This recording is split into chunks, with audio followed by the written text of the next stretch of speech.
நான் இருந்த கட்சியை குறை கூற விரும்பவில்லை என கூறி அதிமுகவில் இருந்து விலகி தாவேகாவில் தனது ஆதரவாளர்களுடன் இணைந்தார் திருப்பத்தூர் நகர செயலாளர். சிவகங்கை மாவட்டம் திருப்பத்தூரில் அதிமுக நகர செயலாளர் இப்ராம் ஷா அக்கட்சியில் இருந்து விலகி தமிழக வெற்றி கழகத்தில் இணைந்தார். திருப்பத்தூர் சட்டமன்ற உறுப்பினர் சீனிவாசன் சேதுபதி முன்னிலையில் தமிழக வெற்றி கழக மாவட்ட செயலாளர் ஜோசப் தங்கராஜ் தலைமையில் இணைந்தார். அவருக்கு எம்எல்ஏ சீனிவாச சேதுபதி பொன்னாடை அணிவித்து வரவேற்பு அளித்தார். அவரை தொடர்ந்து அதிமுக மாவட்ட வழக்கறிஞர் பிரிவு இணை செயலாளரும் திருப்பத்தூர் பேரூராட்சி 1வது வார்டு கவுன்சிலருமான ராபின் என்ற சையது முகமது மற்றும் அதிமுக ஐடி விங் நகர செயலாளர் பீர் முகமது, நகர செயலாளர் இப்ராம் ஷாவின் ஆதரவாளர்களும் தாவேகாவில் இணைந்தனர். அதன் பின்பு தனது காரில் இருந்த அதிமுக கொடியை இப்ராம் ஷா அகற்றிவிட்டு எம்எல்ஏ சீனிவாச சேதுபதி மூலம் தாவேக கட்சி கொடியை மாற்றி கொண்டார். தொடர்ந்து அதிமுக கட்சியை விட்டு விலகிய காரணம் குறித்து செய்தியாளர்கள் கேட்டதற்கு நான் இருந்த கட்சியை குறை கூற விரும்பவில்லை என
திருப்பத்தூர் தொகுதிக்கு விமர்சனம் நல்லதே செய்யும்.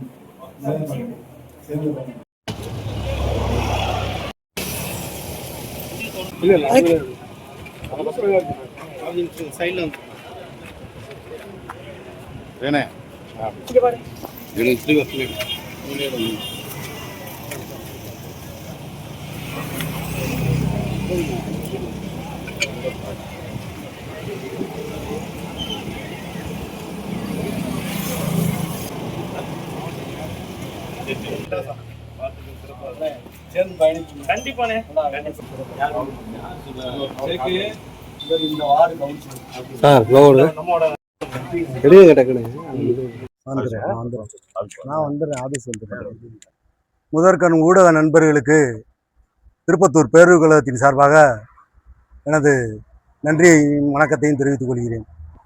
தற்பொழுது நான் அதிமுகவில் 25 ஆண்டு காலமாக தொடர்ந்து பணியாற்றி வந்து ஜெயப்பேரவை செயலாளராக 2007 2014 வரை ஜெயப்பேரவை செயலாளராகவும் 2014 2025 வரைக்கும் அனைத்து இந்திய அண்ணா திராவிட முன்னேற்ற கழகத்தின் நகர்கழக செயலாளரும் இன்று வரை பணியாற்றி வருகிறேன். தற்போதிலிருந்து இந்த பதவியிலிருந்து நான் விலகிக் கொள்கிறேன். மாண்புமிகு தளபதியார் அவர்களின் தலைமையை ஏற்று இன்று திருப்பத்தூர் சட்டமன்ற தொகுதியின் எம்எல்ஏ சீனிவாச சேர்வதின் முன்னிலையிலும் ஜோசப் தங்கராஜ் அவர்களின் தலைமையிலும் தாவேகாவில் இணைந்து பணியாற்ற விரும்பி எனக்கு அனைவருக்கும் என்னுடைய வணக்கத்தை தெரிவித்துக் கொள்கிறேன். என்ன காரணம்னு சொல்ல முடியுமா?